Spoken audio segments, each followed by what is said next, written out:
StarCast returns to the Chicago area this Labor Day weekend. Tickets for StarCast 6 are now on sale at StarCast.com. Join us at the Hyatt Regency Schaumburg starting Friday night, September 1st, for unique fan experiences with wrestling legends from yesterday and superstars from today. Follow StarCast events on Twitter for the latest updates about all things StarCast. Can't be in Chicago? Premiere Streaming Network has you covered. Visit StarCastOnPremiere.com and get daily access or save with the weekend bundle. Get all past StarCast, the upcoming Wrestling Showcase event, as well as thousands of hours of content from your favorite promotions and stars, and 2 months of Premiere Plus for free. Order now at StarCastOnPremiere.com. StarCast 6 is brought to you in part by ProWrestlingCrate.com. Monthly mystery crates for die-hard wrestling fans. Plans start at $9.95 and are the perfect gift for any wrestling fan. Visit ProWrestlingCrate.com today.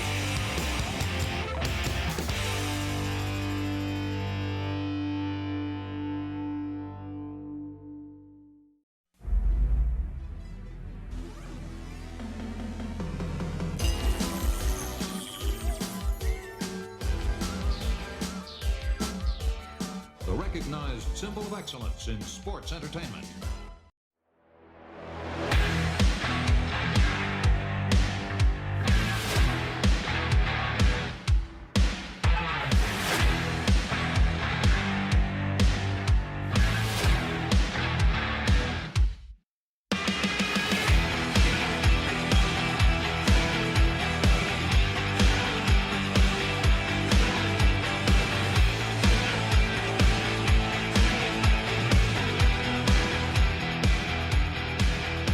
Hey, this is Kurt Angle, and welcome to the Kurt Angle Show.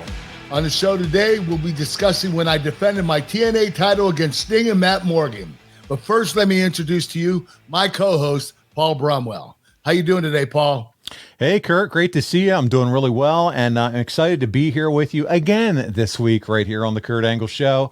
And, man, before we jump into our topic, I think folks have figured it out by now. We're going to start off with a little bit of sports. And pal, we're about to start the football season here soon.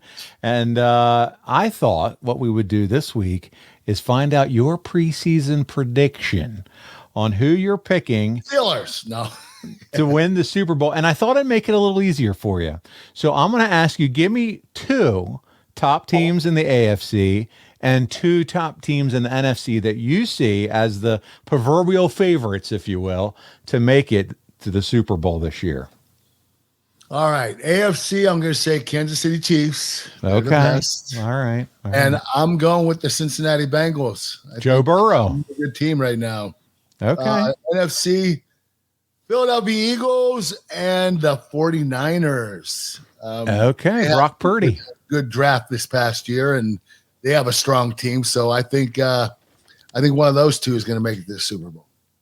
Okay, so now that I have your picks, well, let's hold on. Nobody cares what I think. So now that we've got down to your 4, if I put said right now, put a gun to your head, who's going to be the 2 if you had to pick one from each? Chiefs and Eagles. So you're saying a repeat of the Super Bowl. All right. That doesn't normally happen, but that's Kurt's prediction. So listen, we're going to remember this. I think they're the 2 best teams in the NFL right now.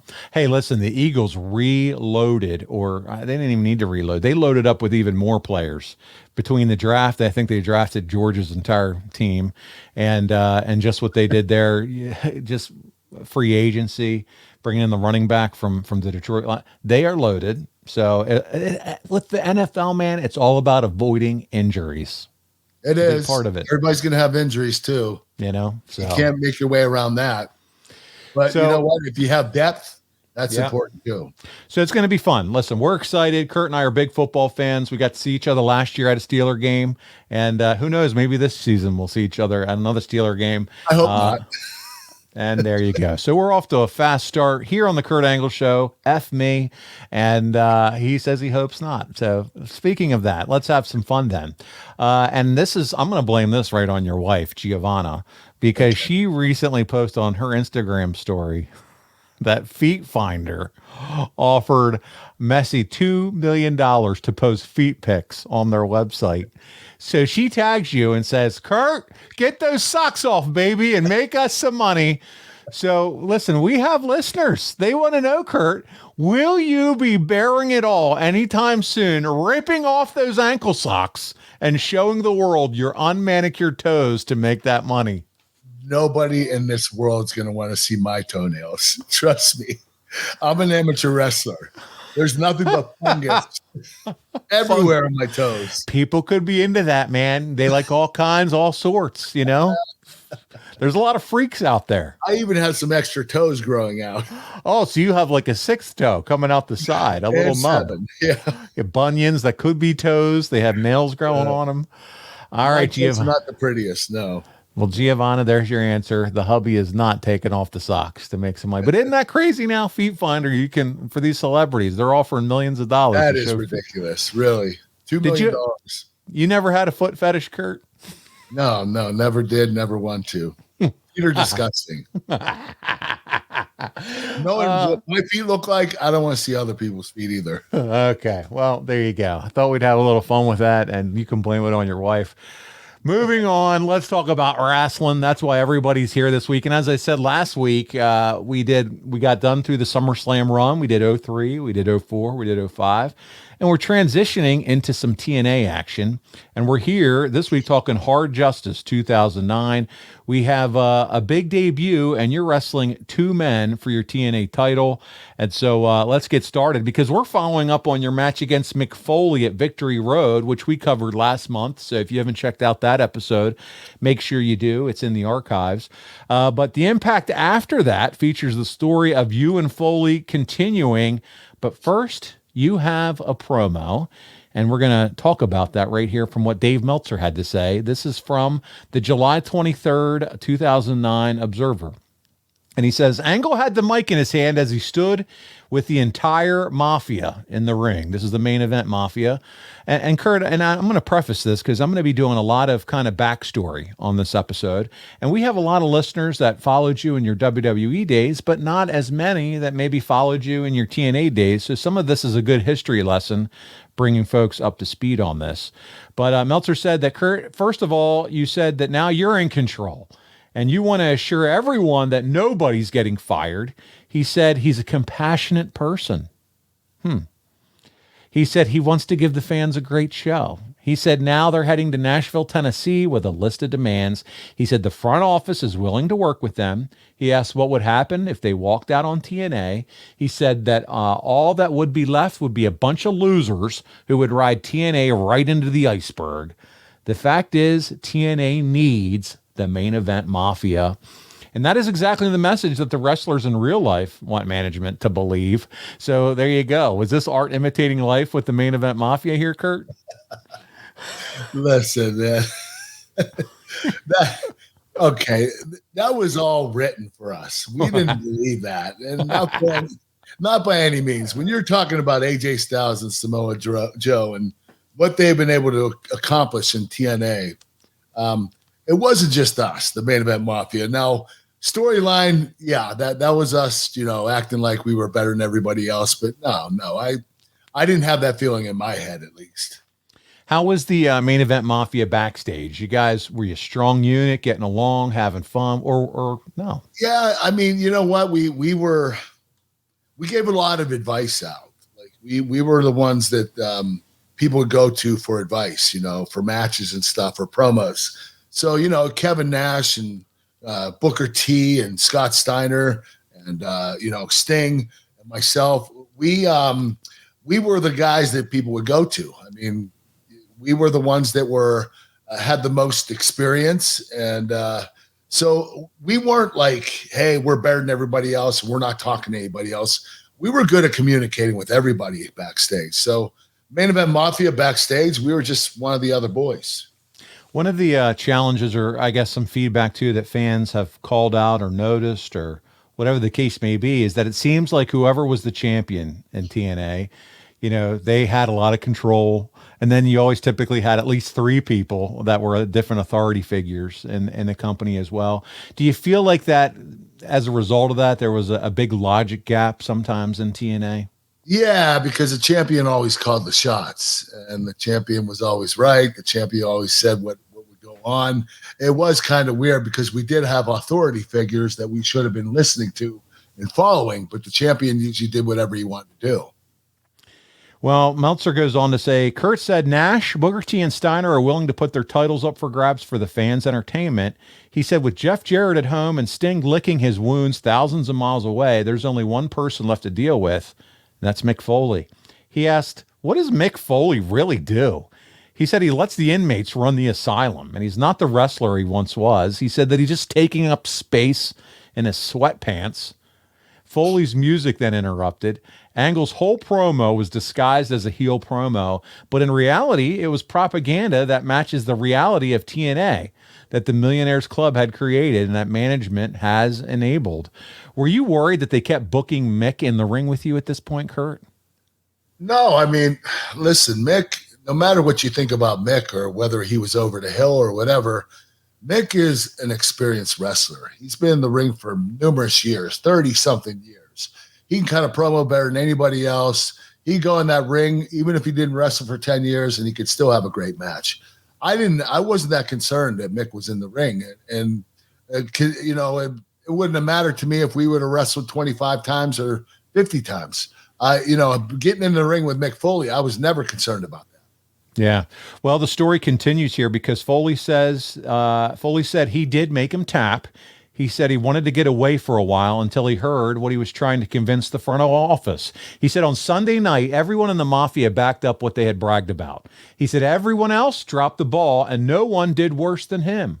Foley said as far as not being the wrestler he used to be, for 10 minutes in the Impact Zone, he was the wrestler he used to be. He said that he ran out of gas and perhaps ran out of guts, and he was the better man that night. He said he knows what it's like to have a bad day on at least 12 occasions since he's a 13-time champion. I love that line. Foley said it's a joke, though, to say TNA could not exist without them. Angle said for the last 10 months, Foley has been telling the front office that TNA would be nothing without him. He said if it wasn't for him and Joe outsmarting him, he'd still be working that front office for years to come. He told Foley, I'm the man, not you. He said he could kick his ass to the curb right now if he wanted to, but he's not going to because he has one last thing he wants from him. He held up a keychain with the letters TNA attached. He said those are the keys to his office. He said they're going to put those keys high on a pole. Here we go with a pole. And all he has to do to get his office back and save what little dignity he has is to climb it with his sprained ankled ass up that pole and grab those keys. Look at you laughing. He said if he does that, the office is his and he can save what dignity he has. He said he'd see him later tonight. Kurt, why are we always doing pole matches in TNA? Why did Vince Russo have some kind of addiction to pole matches, dude? I don't know, but we did quite a bit of them. And Mick Foley in a pole match, that's the last thing you want him to do is be climbing that, any ladders or anything like that. Or a pole. Yeah. How about a pole? Come on, a pole's is a stick. What are we doing? I mean, with his sprained ass ankles. I think Vince Russo loved poles. Yeah, maybe that's why stripper pole. I don't know what he had a pole up his ass. I don't know what's going on here with this booking. But so there we go. We got a pole match.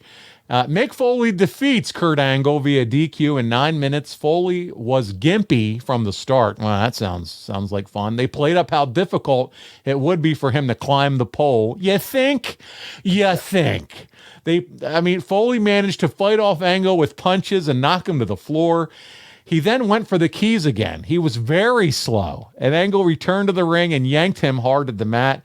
At 3 minutes, they cut to a break with both men down on the mat. After the break, Foley caught Angle with a double-arm DDT. Mike Tenay was doing a good job pushing the importance of this match. Foley put on a sock and applied the mandible claw, one of Kurt's favorite moves to take. Speaking of foot fetishes, I'm surprised TNA and Foley haven't come up with a new name for Mr. Sacco. This is Meltzer. Foley had Angle knocked out from the mandible claw. Oh, such a devastating move. As he was about to climb and get the keys, Samoa Joe led the Mafia to the ring. Joe knocked Foley off the top rope. Oh, and Foley took a dangerous-looking backward flip bump on the mat. You guys are trying to kill this guy. The ref called for the bell and DQ'd Angle. Meltzer gave it a 1/4 star. A DQ in this match makes no sense, though, right, Kurt? I mean, what are we doing? I don't know. A pole match should be no DQ to begin with. So Right. I have no idea what we were doing and why we were doing it. Sometimes things just didn't make sense, to be honest with you. I mean, and they wonder why people had, never mind, issues with substance abuse because you're working for this company, okay? Was Mick in any condition to wrestle here? You know what? I will tell you this. Before the match, he said, listen, you got to take it easy on me. Don't be as intense as you usually are. And, I understood. I mean, Mick probably didn't wrestle for a long time when he came down to TNA and he came to the company. He wasn't wrestling much at all. So I knew that his conditioning was not good. He was more worried about blowing up and getting tired than anything else, than he actually getting injured. And I understood that. So I tried not to be as intense in that match. And it wasn't that long anyway. I knew that we didn't have to go that long. But, Mick, put it this way, he's had better days. And, that's where I'm going to leave it. Hey, thank God you didn't treat him like you treated Eugene in SummerSlam 2005. Right. Definitely not. You're not going to treat Mick Foley that way. No way. I mean, my God. So how hard is it, though, to drag, and I'm not saying, Mick on this night, but to wrestle and carry someone to a TV match when they're just not able to perform like they would want to? You're really doing all the work, dude. It's not easy. It's not easy. But Mick was experienced. Mick took certain bumps, and he did what he had to do. He took a couple of dangerous bumps too, but that's Mick Foley. He's always going to take a dangerous bump or two. But you almost said a dangerous dump. A dump bump. No, but a bump. I got you. His dumps have to be pretty dangerous too. Put it this way: I would take Mick any day in the ring, whether he was in good condition or not. Mick's an experienced worker, and one thing I know is by the end of the match, he's going to take some kind of dangerous bump, and then he's going to lose. That's what he always does. But we'll all love him for it. You know what I mean? He's just going to become a bigger star as a result. We continue the story. Afterward, Angle shouted at Foley as the Mafia held on to him. He said his next card would be his last card. Bobby Lashley's music then played, and he walks out onto the stage. Angle smiled, and Steiner applauded. Lashley slapped hands on his way to the ring, which isn't the best way to build to a surprise turn on the Mafia, but oh well.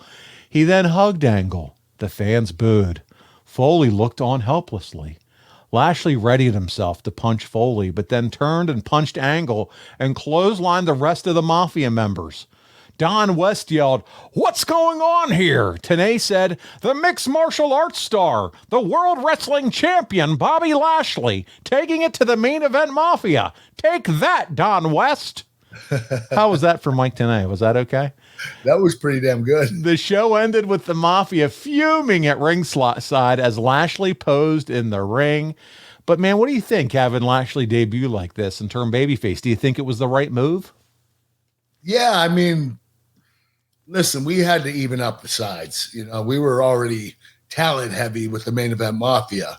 We had to make sure the other side had enough, good talent too. You have AJ and Joe and those guys, but having Bobby on the other side, I think evened it up a little bit. What about, let's throw this at you, having you and Lashley in the group at the same time and then build something off of that? Like Bloodline? Yeah.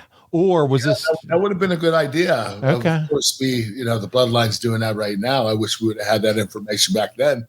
Yeah, you wish you could have stole that, back then. I got you. Yes. Hey guys, need to call a quick timeout here. Wanted to tell your listeners what I've been telling my listeners over at OU Didn't Know for a while now about all the cool things happening over at adsfreeshows.com. Conrad sits down with a pioneer of wrestling television production, director Dan Bynum. who discusses his journey through WCW, ROH, MLW, and where it all began for him, world class. What really was the thing that catapulted it was, one, working with Ric Flair. He came to the territory and wrestled with the Von Erich boys and gave us so much gravitas. And two, the greatest feud in the history of wrestling, the Freebird Von Erich feud. So we were there at the hottest time with the hottest show, and we took over the world. The Yeti, Ron Reese, sits down with Ad-Free Shows members to talk about his infamous night at Halloween Havoc and how it was received by the boys in the back. Oh no, I remember like Arn Anderson told me that was the drizzling shits, and Dusty Rhodes was like, that was the worst thing I've ever seen. And I'm just like, hey, thanks. That's just a small taste of what we got waiting for you. With 4 levels to choose from, see for yourself why Ads-Free Shows is the best value in wrestling today. Sign up now at adsfreeshows.com. So let's talk about Don West. He's someone that we don't get to talk a lot about on the show. Favorite memories of Don? Recently passed away. You know what? I love Don. He was a class act. I loved his distinct voice. He had a really raspy, deep voice. And him and Mike Tenay would call matches, and they were really good. They had great chemistry together. I absolutely love them. I love them as much as I love JR and Jerry the King. I really did. They had the same kind of chemistry. Excited. I mean, you're not going to find anybody more knowledgeable than the professor, Mike Tenay. Don West, you talk about creating excitement. Yeah, he was really good at it. My goodness. And so there's that. Definitely one of the most exciting announcers. Yeah, I'm with you. The next week on Impact, the show opens with Kurt Angle lecturing the Main Event Mafia about how nobody does that to them. He said they're talking out anyone who gets they're taking out anyone who gets in their way. The Main Event Mafia walked out, including Taz. Okay. Angle said somebody tried to cross the boss last week, which he said is bad for ratings. It's bad for management. It's bad for the fans and so on. He said a severe price must be paid. Man, Kurt, I'm getting scared. He then finally mentioned Bobby Lashley by name and said they had an agreement, and Lashley took a great big dump on it. Speaking of dumps, there you go. You just used the same line there, but now Ashley's taking a dump on it. Lashley. He said the Main Event Mafia doesn't do business with people who make stupid decisions like that. Kurt asked Lashley to walk out to the ring or else they're going to find him and disassemble him piece by piece. Kurt, you sound pretty sinister here. I'm scared. I was pretty angry at this point in time. This is how you talk to me before we hit the record button on these shows. This is how it is. I just want you all to know that. Well, let's talk about Taz, because we don't talk about him a lot. And here he is in the Main Event Mafia. Do you think he added anything to the group? Yeah, you know what, Taz, he was a huge star. I mean, in ECW, he was the biggest star in ECW. And him going to WWE, he made a great debut, had a good, because it was against you. It was against me, yeah. Right. But, I mean, he did choke me out, and, even though it was a legal choke. But I'm not complaining about that. I love it. But, no, he was a big star. And you know what? He was able to parlay that career into an announcing career. And he became a big announcer, a star announcer for WWE. So now you have him down at TNA. He's a big star. So having him in the Main Event Mafia, whether he was going to wrestle or not, or be a talking piece or whatever he is, he was valuable to the company. He was valuable to the Mafia. It's something, man, how he transitioned from his wrestling career because of injury into the commentary booth. And he did that here in TNA too. He did. And he did an incredible job of it. And you know what? I couldn't do that. I know myself and I know my limitations, but Taz, he could talk all day long, all night long. This guy is like a chatterbox. He could talk about anything and everything. I mean, the kid is just intelligent. The words fly out of his mouth. I don't even know what they mean. Yeah. I could totally Especially see with that. that New York accent. And now he's killing it on AEW. You know, he's part of the permanent part of their commentary team, and what a career he's having. So the story continues. Lashley walked out onto the stage into the ring. Tenay said he's a two-sport athlete balancing MMA and TNA. Lashley said that the Main Event Mafia is the greatest assembly of champions ever. He said he wanted to be part of the group. He said then he saw that they weren't hungry anymore. He said he still wants titles. He said they want to steal and cheat. He said unlike Samoa Joe and Taz, Angle can't buy him. Angle said he can't be bought because he's young and stupid. Angle bragged that they make up to over 75% of TNA's payroll. I don't think you were lying at that point. And he said, yeah, and Sting and Jeff Jarrett make up 20 more percent, leaving 5% for everyone else. That's from Dave Meltzer. Lashley said he walked out there to make Angle an offer he can't refuse. Mick Foley's music then plays. Angle looks distressed. Wow, this is great storytelling. I feel like I'm on the edge of my seat here, Kurt. Does this story though make sense when you're bringing in payroll into it? Because I'm not sure that this is the way you want to go, bringing in payroll, bro.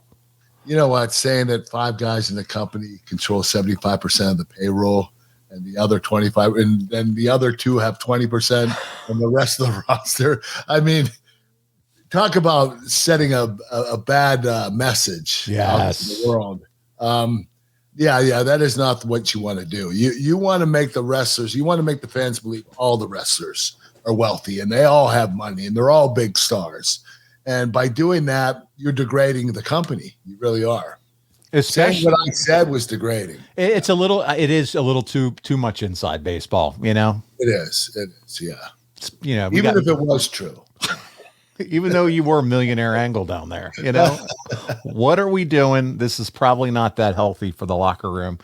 We go on with the story. Foley said Lashley is right. Then he'll have an offer for him he can't refuse. He thanked Lashley for saving his buttocks last week on Impact. He said he did so by kicking Main Event Mafia's butt all over the Impact Zone. He said he had a favor to ask of Kurt Angle. He asked him to look into the camera, and he can see the TNA executives sitting around the table. He waved at Dixie. He said they're sitting around waiting for ratings to come in because Angle claimed they can deliver ratings. Foley offered Angle a tag team match, he and Lashley versus Angle and big sexy Kevin Nash.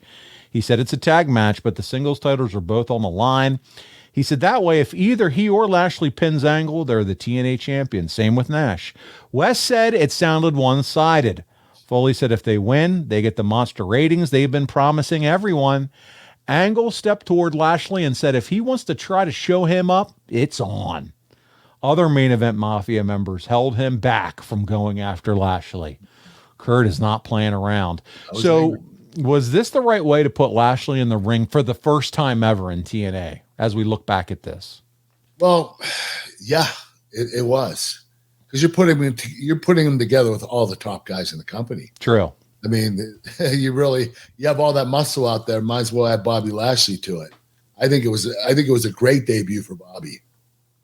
Why did TNA love having tag matches with singles matches on the line?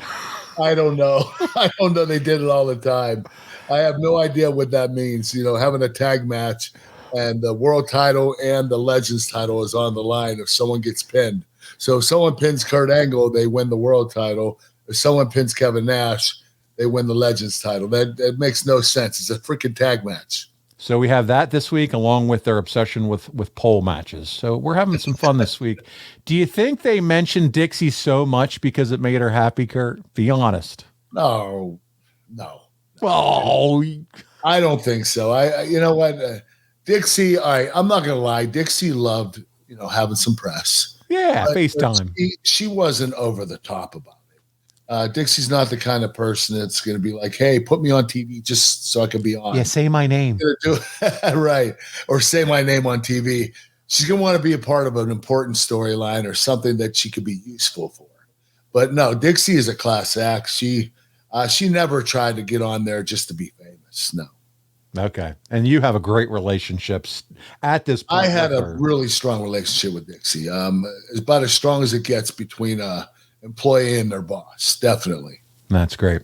So I'm not going to talk any shit on her. Oh, I know you won't. And you've You're said it asking before. me, you're talking to the wrong person. Oh, I don't want you to. I just want to. I'm just looking for your honest opinion. If that's your honest opinion. That's not at all. I'm not looking for clickbait. Do you think I want to see our show in the headlines? Never. Let's talk about Paul Heyman. Yes. Let's talk about Paul Heyman. I'm kidding. All right. So Mick Foley and Bobby Lashley beat Kurt Angle and Kevin Nash in 6 minutes. Wow, that's a real classic. When Foley pinned Nash to become the new TNA Legends champion. After Angle and Nash walked out, Lashley's music played, but he didn't walk out. Angle whistled. Okay. West said he was the cat that ate the canary. Foley, though, came out. Angle met him on the ramp. Foley got the better of Angle and then entered the ring. Angle and Nash regrouped at ringside. This match began with 3 minutes left in the second hour. West said Foley has nothing left to lose. Nash and Angle took control early after the bell officially started the match. Foley came back with a double arm implant DDT at 4 minutes. Don West said there's no quitting Foley, but there should be. He applied the mandible claw on Kurt Angle. Don West accused Foley of using a foreign object, the sock. Nash broke it up with a big boot. Angle applied an ankle lock. The lights went out, and Sting's music played. The lights came on. Sting was standing in the crowd pointing a bat at Nash and Angle. The lights went out again. When they came back on, Lashley was standing in the ring with his head bandaged. He knocks out Nash with a spear, and then Foley scores a 3 count. How many stars do you think Dave Meltzer gave this match? 1.25. He gave it 1 star. He was a huge fan of what was happening right now at TNA. There was so much going on in this 6 minutes that it's almost too much. Sting, Lashley's first match. Mick wins a title. Is this tough to navigate from your point of view? It was a lot, but sometimes a lot is good. Sometimes being overwhelmed is good. Sometimes not knowing your head from your asshole is good. All night long. We got shit to do. There's some good about them. I mean, right. But there's a lot of chaos. There was a lot going on all in one match. It was really busy, really busy. While we're here talking about it, give me your opinion on the Legends Championship in TNA. I liked it because if you're a Legends champion, you're either a legend or you're going to be a future legend. And I think it's a really cool name for a title, Legends title. It means you're not the champion, but you're a legend. I like it. So you could have 2 older folks wrestle for a title and become a Legends champion. Yes, even if they had it now. Yes, you're absolutely right. So, Kurt, if you come back, could we see you ultimately wrestle the Legends title? You could be a Legends champion once again. Yeah, they're just going to let people. It will be for people over 60. So let's go ahead. Yeah, let's go ahead and do something that we haven't done here on the show. Let's do a health update. How are you feeling, Kurt? Because then everybody will be like, "Oh, is he going to come back for WrestleMania 40?" How are you feeling physically? Not good enough to come back to wrestle. How's that? That's good. That is your arm? Are you having a problem with your arm? My shoulder, yes. Tell me about it. I have to have a shoulder replacement surgery. Get out. Yes. So when did you figure that out? About 6 months ago, my doctor told me before he injected it with Novocaine. So I get injections in my shoulder right now just to. That's your right shoulder? Yeah. My knees are good. My back is okay. You're turning into Bionic Man when it's all said and done. Yeah. My neck's not too bad, but my shoulder is hurting pretty bad. Is it? So I'm going to have eventually I'm going to have shoulder replacement surgery. Actually, I want to do this movie first before I do it. Okay. Well, we'll get into that maybe down the road when you're more comfortable talking about the movie. But I think it's cool because people do like to hear updates from time to time on how you're doing health-wise because we care, Kurt. Yeah. Thank you for caring. And I'm not in a bad position right now. I'm not too bad. Okay. It could be worse. Yeah. All right. So eventually shoulder replacement. So there you go. By the way, take it for what it's worth. It's interesting. I heard of a guy lately that went and had both shoulders replaced and he had them done in India. Wow. Because why? Because not only the expense of going over there, but because also how evolved they are in the medical field when it comes to that specific surgery. They are. You know what? It's crazy because Pittsburgh, we have a lot of Indian doctors here. Yeah. But he literally went over there for a month and got both shoulders replaced and says he feels like $1 million after that was over. You know what? I had the doctor that did my shoulder injection was Dr. Agarwal. He's Indian. Okay. So anyway, well, listen, we'll continue with the story here. Thanks for the update, Kurt. We move on to the next week's Impact. They went on to footage of Kurt Angle getting out of his limo, because that's just what you did. You styled, you profiled back then in the Main Event Mafia. And Eric Young, and he's got a newly shaved head. He's stepping out. He joined us, the Bald Brothers. He put his arm around Angle and he said, "This will be good for all of us." Eric Young here, Kurt, recently returned to Impact in a big way. What did you think of Eric in your time with him in TNA? I loved Eric. I thought he was hilarious. I thought he was funny, entertaining.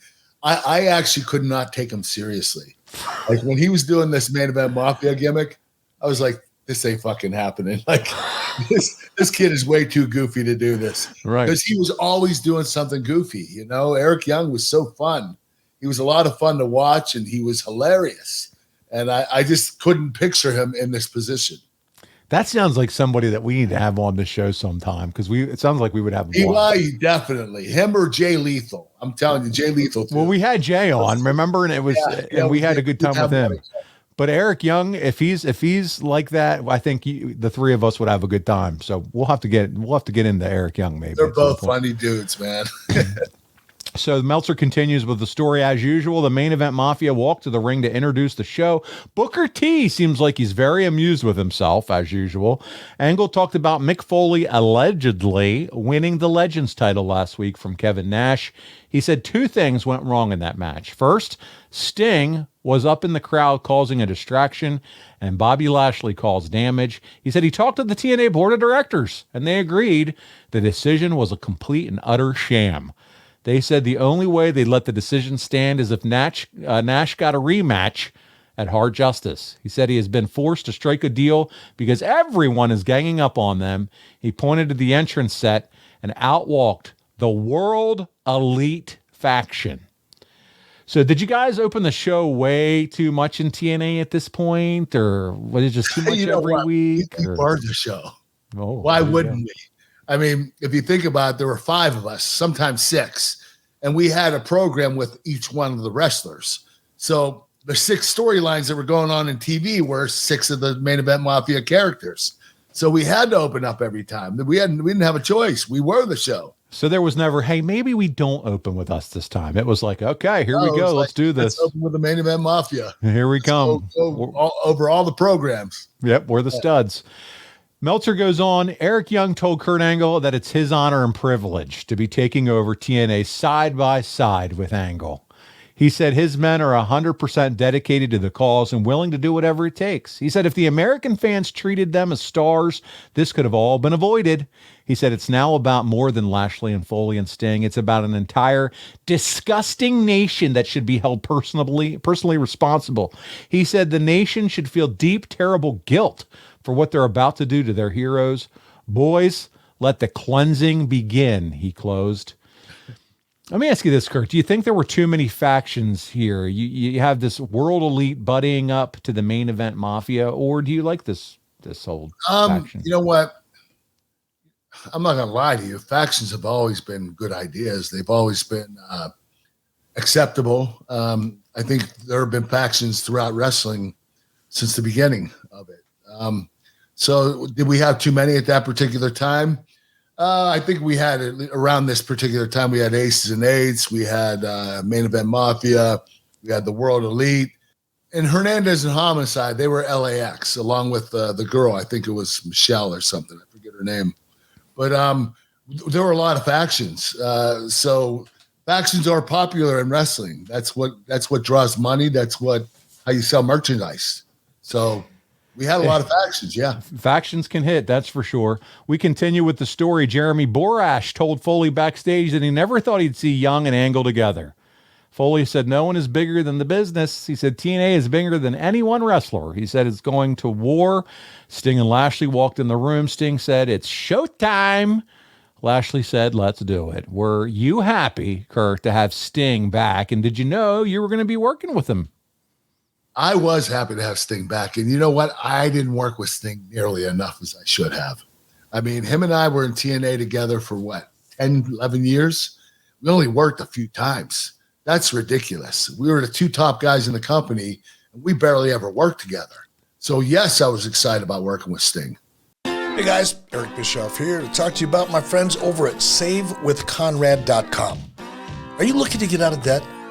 Conrad and his team can make that happen faster than me firing the honky tonk man. Wow. And you know that controversy creates cash, right? But you know what doesn't create cash? Credit card debt. Save with Conrad can help you consolidate high-interest credit cards and all of your other debt into one low monthly payment. They can even help you get the cash you need for home improvements or anything else. They've helped 83 Weeks listeners save $500, $600, $700, even $800 a month. Seriously, your papers are going to go down faster than Nitro ratings in 2000. Ouch! And how about this? No house payments for 2 months. That's right, no house payments for 2 months. And unlike the dirt sheets, man, the reviews do not lie. With over 1,000 5-star reviews, find out for yourself how much Conrad and his team can save you by checking out SaveWithConrad.com today. You'll be grateful you did. NMLS number 65084, equal housing lender. Woo! Let's talk about what Sting did. So he defeats Brutus Magnus. That's right. We know him as Nick Aldous now. Via tap out in 6 minutes. Magnus tried to attack Sting after the match, but Sting caught him with an elbow and punched away at him in the corner. The World Elite ran out. Sting fended them off one at a time, but eventually they outnumbered and overwhelmed him. Bobby Lashley and Mick Foley made the save and cleared the ring. Mike Tenay touted Lashley again as a former World Wrestling Champion and undefeated MMA fighter. Kurt Angle, Steiner, and Joe charged to the ring and turned the tables once again. Hernandez came out swinging a giant chair to clear the ring of everyone except Sting, Lashley, and Foley. But as I said, you got Nick Aldous here, who's Brutus Magnus from World Elite. I want to ask you something about him because he recently had a tryout with WWE as a producer, according to reports. So we've had Nick on the show before. What are your thoughts on him being a potential producer? You know what? The kid has years and years of experience. He really does. I think he'd make an incredible producer, especially for WWE. He's been in TNA. He's been in NWA. He's been all over the world, Japan. So this kid has so much experience. He has a lot to offer. Yeah. Well, we're excited, and we hope it certainly works out for Nick, too. And we get to the go-home impact here, Kurt. And it ends with Matt Morgan pinning AJ Styles. Kurt Angle and Sting were at ringside. Meltzer said, very good match. Again, probably as good as any Matt Morgan match ever. The thing about that is when it was over, it was more impressive seeing AJ Styles get a match out of Morgan than Morgan actually coming across like a star. However, his carbon footprint finish looked great. And there was a good post-match segment. Sting helped Styles to the back. The Main Event Mafia comes out and talks about how they've had their eyes on Matt Morgan. Morgan noted that it makes no sense since he's been trying to get in, and they continue to shut the door on him. Kurt Angle tried to play that down, but ultimately talked about doing things for the team. Matt Morgan asked why a 13-time world champion would need his help. Angle said he wasn't asking for help. He was demanding it. Morgan didn't respond well to that and attacked Kurt Angle. So here we go, Kurt. Was there talk about putting Matt Morgan in the Main Event Mafia, or was that just all part of storyline? No, there was talk about putting him in the Main Event Mafia. I do remember. And Matt never reached his potential in WWE or TNA. I think that he could have given a lot more to the business.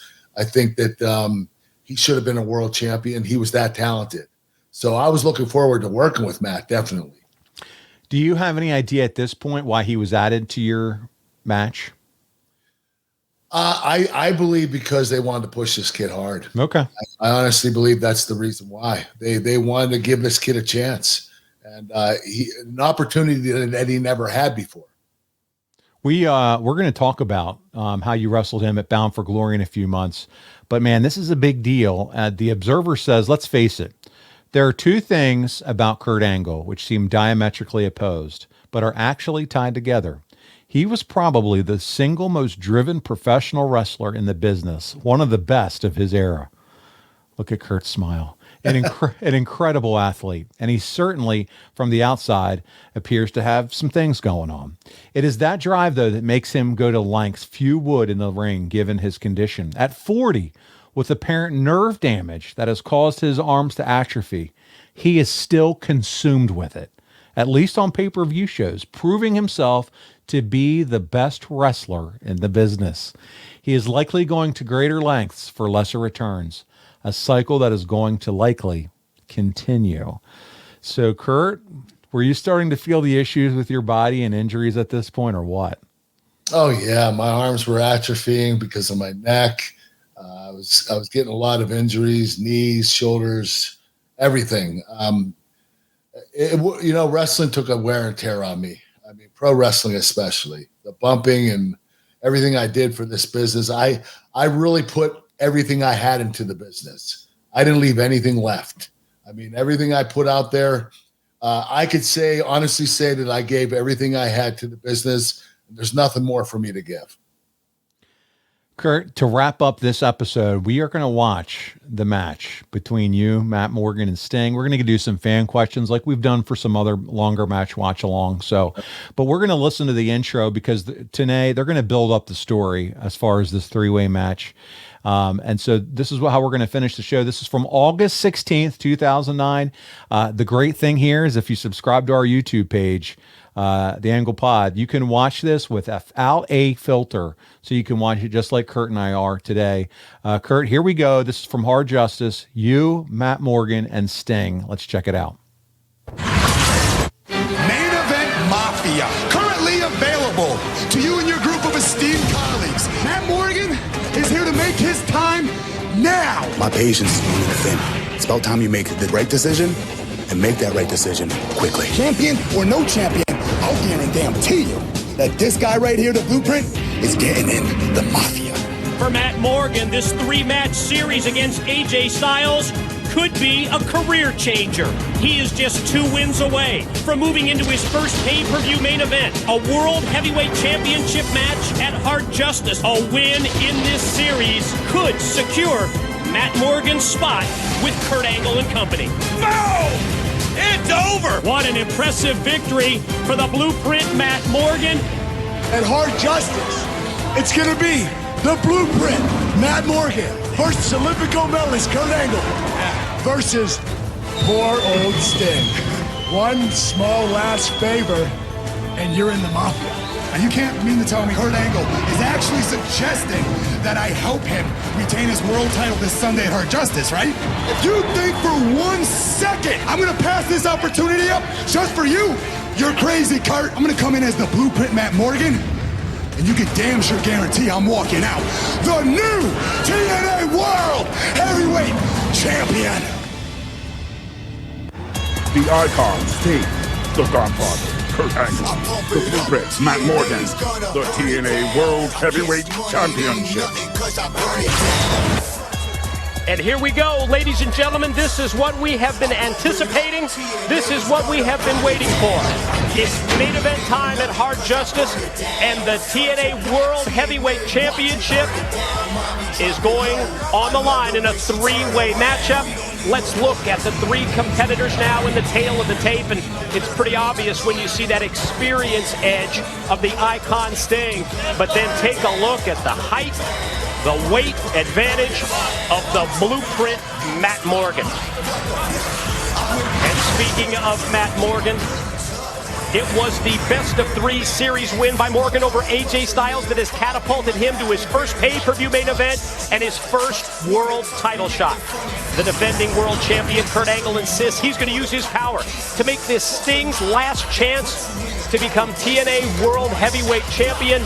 And earlier tonight here at Hard Justice, the Main Event Mafia Godfather closed the deal with the Blueprint. Questions we're about to answer right here. Can Kurt Angle and Matt Morgan work together to eliminate Sting? and keep the TNA title, the power, and the control in the family. As you watch Matt Morgan walk to the ring, you wonder, is the allure of the World Championship too much for him? When he gets that opportunity, will he be able to work with Kurt, or will he have to try to take that title belt home? It's going to be something. He earned the right by beating AJ Styles now for the first time. So, Kurt, as we watch this together, the whole storyline is that during the show, Meltzer spells this out too in The Observer, that you met with Morgan and got Morgan to agree that you two are going to work together in this match, and that if that happens, Morgan's going to be in the Mafia, and it didn't matter which of the two of you guys would win, because the title would stay in the Mafia. Do you remember kind of this and this kind of being the whole story as you guys entered the match? Yeah. We just wanted to make sure we retained the title, the Main Event Mafia, and we wanted to make sure that Sting did get the title. So yes, you're right. Well, we're gonna get into this match here, and as we're watching here, we're gonna get all of you down here to ring. Matt's now coming to the ring. Here comes Sting. A lot of this is intro, and so I'm gonna just fast forward here if you're watching along with us. Here you go, Kurt. Look at you with that classic TNA Championship, one of my favorite TNA Championship belts. It was my favorite TNA Championship too. All right, let's take a look.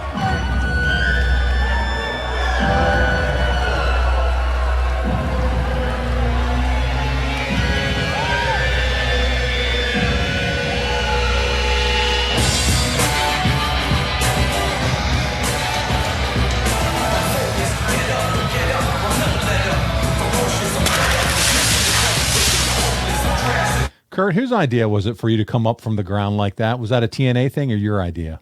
That was my idea. Okay. I loved it. It was a great effect. And I mean, you had it while you were down there. Yeah, I took it from Rey Mysterio, but except they didn't catapult me out. They just rose me nice and slowly. And here you are, freshly shaven. You've had the beard and the stubble. I didn't even notice that till now. Yeah, you took it all off for this one. Now, this was a time when I was when I had to lose 30 pounds for Warrior, the movie. Yeah, we're going to notice a big difference here. It's funny because we had just watched, again, 2005 SummerSlam, and I think we're going to see a dramatic difference in what you look like here in 2009 as you take the shirt off. I got down to 195. Let's listen to Jeremy Borash as he does the intros. Ladies and gentlemen, the following contest is scheduled for one fall. It is your Hard Justice main event, a three-way matchup for the TNA Heavyweight Championship of the world. When the bell rings, the man in charge, TNA official, Mr. Earl Hebner. And now, ladies and gentlemen, live from Universal Studios, Orlando, Florida, it's time for your Hard Justice main event of the evening. Introducing, first of all, standing in the corner to my right, standing 7 feet tall and weighing in this morning at 330 pounds. This last Thursday night on Impact, he earned this opportunity to be in the main event of Hard Justice, challenging for the Heavyweight Championship of the world for his first time in his 7-year career. Ladies and gentlemen, this is the Blueprint, Matt Morgan.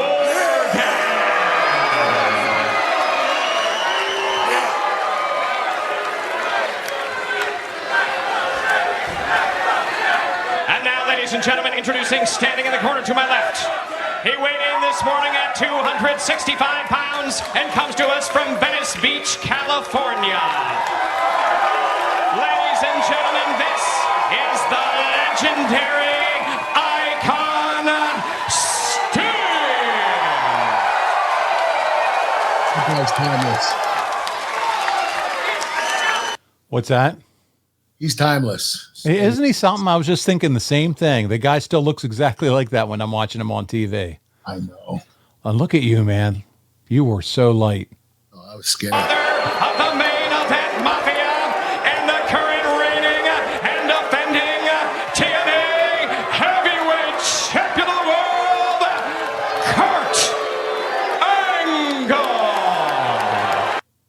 you can see too in your eyes. You were just you were just thin. Yeah, they're and, sucked in the back of my head. yeah, it's something else. But man, you're still out here performing. You know, is this probably the lightest you've been since when? High school, maybe? Since 9th grade. Wow. As we kick the match off here, Kurt, I want to get into some fan questions. We're going to start with a Matt Morgan question. You know, it's impressive. He comes out here, 7-footer, over 300 pounds. And Dylan says, Kurt, do you think that WWE dropped the ball with Matt Morgan? He was a part of WWE, obviously a lot of talent in WWE, but now he comes down here. He's a bigger fish, a little bit of a smaller pond. Do you think WWE, though, could have done more with him? They definitely could have. But from what I was told was he created a lot of heat because he was hard to work with. And I think that's the reason why Matt Morgan didn't make it in WWE. Now, when he came to TNA, he was easy to work with. He was agreeable to everything, got along with everybody. So I didn't see any of that, but that's what I was told. So Dylan goes on and says, where does Kurt rank the TNA belt out of all the many, many titles he won? So this belt here, you said it was your favorite, right? Out of all the TNA titles. Out of all the TNA titles, yes. But my favorite title was the Eagle title. For the Big Eagle. The first one I won. Yeah. The TNA title's in my top 3. I think it's 3rd. The World Championship is 2nd. I love the World Championship. The world title that was W1. Yeah. The one that looked like Ric Flair's 1986 the Crumrine style belt, the World Championship. Yes. Yeah. Okay. So there you go. It'd be number 3 here on his TNA titles. Francis Reyes, did you like the bearded look around that time of your career? That's why I had it. I grew the beard. I grew my hair out of my head, what I had left. But yeah, I thought it was a cool change. I thought I needed a little bit of a change at that point in my life. So I decided to grow hair. Yeah. You're back to the clean shaven, if you look at it now though, it's like, man, you are already thin. So it makes your face even look thinner without the beard. I know. I look so drawn out right there. I'm like, someone throw him some milk and cookies or a protein shake. Where's chicken snacks when Kurt needed you? Look at a lot of them. Look at your footwear. What? Those aren't traditional boots, are they? Are those standard? Oh, they're actually, believe it or not, they're like aerobic shoes. What is going on with Kurt Angle? I was getting in touch with my feminine side. He's wearing his aerobic shoes. He's ready to jazzercise when the match is over. Let's go on. Jason Bayless is up next as we watch Kurt working over Sting here. Matt Morgan and Kurt working together against Sting in this match. Referee Earl Hebner, by the way, we can't say enough good things about Earl. What a legend. He is a legend. I love the guy. Jason says, what are Kurt's thoughts on, and we talked about this a little bit, the Legends title? He said, I loved it at the start, but over time, it felt like they flip-flopped it around so much that it started to not feel as special. It wasn't as meaningful after a while. Yeah, they didn't treat that belt very well. It flowed around to a lot of different people. Some people, probably didn't even deserve to have it. So I think the Legends title dropped dramatically in popularity, definitely. Do you think, I'll take it a step further, the Legends title or a Legends championship, there's room for it in today's wrestling world? Yeah, these are the hard-hitting, probing questions. There aren't as many legends today. There will be future legends from today. But here's my thing. Some of the guys that maybe you would think are like legends, they carry themselves now. They look younger. The guys in their 40s that were like, you wouldn't even be able to tell. Yeah, you're absolutely right. It's kind of hard because, back then in the early 2000s, you knew who the legends were. Yeah, the old guys looked old. Now, everybody's new, and it's like, okay, nobody's older now. Well, not only that, listen, guys are able to keep themselves in better shape. There's things that you can do, DDP yoga. Our surgeries have come a long, long way in terms of how you can recover quicker, Hey, you better. look at Chris Jericho and Rey My Mysterio. goodness, yes. Those two, they do yoga every day, and that's why they were able to continue to be at the level of performance that they're giving right now. I wish I would have done that. I really do. I should be doing it now, and I'm still not doing it. But I should definitely get on a yoga program because it helps so many people. Hey, think about this. You got Brock Lesnar, John Cena, Jeff Hardy. All of them turned 46 this year. AJ Styles, 46, Kurt. When Hogan was 46, everybody was saying how he was too old. These guys are wrestling. You don't even think about it. You're right. You're absolutely right. And that's probably why we don't consider them legends, because they're not. They don't look like it. They look like beasts. Retirement, you know. I mean, they look amazing. They look young, and you're right. Spry and fly. AJ's still flying around, like you said. Rey Mysterio's just doing his thing, and you would never know the difference. And all those guys you named are legends. They really are. Yeah, but they've been around the business for 20, 25 plus years. Francis Reyes, we got his question. Chi-Town Wrestling Kid. Here we go. Hey, Kurt. I recently got hit. Oh, we talked about this a little bit, I think, about the 3 bulging discs, and you were giving him some stretches, or you told him, I think last week we got it into the show. You said traction, neck traction. Yep. Let's see what else he said. He said, I watched you winning the gold medal before every visit to my PT appointment to pump me up and keep me motivated. He said, I just want to say thank you. I can't believe what you did as far as accomplishing a gold medal with a broken freaking neck. God bless. Oh, thank you, man. I appreciate that. That means a lot to me. He said, really cool. He said, I can kill it in doing what I'm doing with my recovery if I know what you were able to do with your recovery. Right. I'm glad I inspire people like that. That makes me really feel good. It really should, Kurt. It's the best feeling in the world. Yeah. Thank you. Yeah, thank you. Dylan has another fun question here as we watch the match. So for those that are watching or maybe listening, we still have Matt Morgan in the ring. He's shedding the elbow pads. He's just elbowing Sting left and right. I mean, Sting looks like a bobblehead in that corner. Kurt, you're on the outside of the ring. Matt's taking a bow to the fans, but it's Matt and Sting here that are working each other over. Dylan said, did Kurt ever think that Sting would be going as hard as he does today? No. I mean, the guy has to be, what, in his mid-60s almost? Yes, you're exactly pretty close. Right. Yep. It's just ridiculous. I don't know how he's been able to do this. With Sting, he keeps everything a secret, so you don't know what he's doing and how he's still as young as he looks. I have no idea because he keeps it a secret. Buddy, he turned 64 this year. He's 10 years older than you. Jeez. He looks great. Think about that. I just saw him wrestle some gimmick match on AEW not too long ago, and I was like, I can't believe that he's still going this hard. It's crazy. He says, I got a follow-up to that. What has been Sting's best match since he came into AEW? Kurt, I know you're on a crazy schedule. I have a couple matches that I actually wrote down. Which ones? So I'll share them with you. But 2 of the ones that stick out to me, Sting, Darby Allin, and CM Punk versus The Pinnacle. Okay, this was a Dynamite. This is December 22nd, 2021. But you have MJF and FTR. At this point, they were The Pinnacle. And, man, it felt like an old school match. Punk wore face paint to honor Sting. And it was big time received by fans. So that's a fun one. If you ever get a chance, you got to check that out. And here's another one. This one I was in attendance for. It was Revolution 2022. All right. Want to hear this about Sting? They had a street fight, and it was Sting and Darby Allin with Sammy Guevara against Matt Hardy, Andrade, and Isaiah Kennedy. And listen, they were battling outside of the ring. Sting goes up into the crowd, and he jumps from the balcony onto the heels that were stacked up on multiple tables. From the balcony, dude. He's crazy, man. I saw that.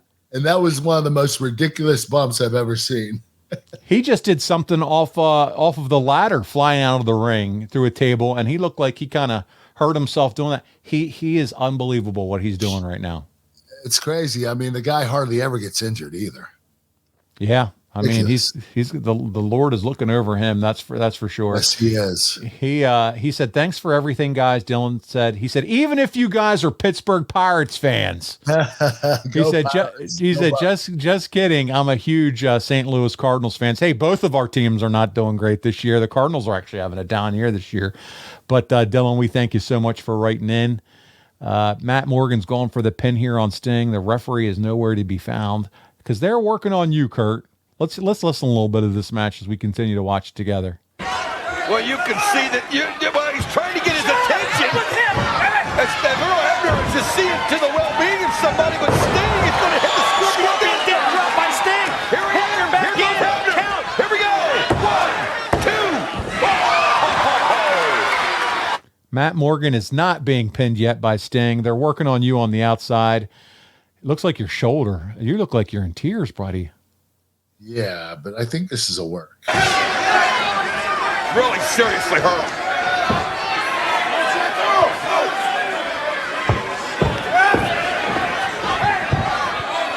Sting hollering over to the referee, but Sting doesn't realize that he's got Morgan ready to set up for the carpet footprint on the icon. I'll tell you what, Earl Hebner going to go back in. Here comes Hebner back in. It's it. 1, 2. Angle pulls him out. Total work. Kurt Angle pulled the referee out after Morgan had hit the carbon footprint. And the crowd chants, "You screwed Matt," to Earl Hebner. I love it. Just like he was the one who screwed Brett. I love it. Now Kurt's got to make a decision. And he looks right at that Morgan. Will referee Earl Hebner get in here? Kurt's got him. Hebner slowly making his way back in. But Morgan's knocked out. 1, 2. He retired. TNA Heavyweight Champion of the World, Kurt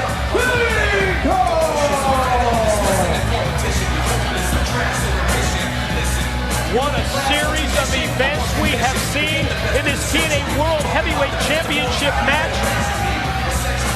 Kurt Angle, yes, as you said, Don, still the world champion, but the way that he accomplished it here, turning his back on the man that he had made the deal with, the Blueprint, Matt Morgan. Sting's got to be front. And just like that, Kurt retains the championship. Meltzer said, had a few thoughts. Kurt retains the TNA title in a 3-way over Sting and Matt Morgan and went 11 minutes, 22 seconds. And most likely it was Angle, the ring general in this match, who called it short. So do you remember calling this match short? I don't remember calling it short. I know this. That was not the finish. I don't know what it was supposed to be, but that wasn't it. He said that's kind of how this show was called, but Sting would roll away. Angle pins Morgan, which we saw there at the end, to retain his title. 2.25 stars. This is why you didn't get 5-star matches, buddy. You were just wrestling for the wrong company. Right. Hey, were you the one who called it to end early? Do you remember? Or do you remember? Yeah, I think Sting was supposed to stay in the ring, and he left. So I just told Matt just to take the fall. Okay. I don't know why, but it had something to do with Sting, but Sting left. So I ended up just saying, hey, stay here. Were you happy with this at the time? No. Yeah. I remember this. Yeah, I wasn't happy at all. The match didn't go the way I was planned. Listen, if you noticed in the ring when Matt Morgan and Sting were in there for like 5 minutes arguing to the ref that was out with me, okay, that match was just horrible. Okay, having the ref outside with the injured that really person was makes no sense. He should have never left the ring. He should have been inside the ring the whole time. That was all bullshit. I don't know what happened, but that match was shit. Yeah. No. Hey. About it. No. This is why we go back and relive your history, and some of them are going to be keepers, and this one was kind of shit, and that's the way that it wrapped up. But hey, listen, we're going to continue to go through Kurt's history.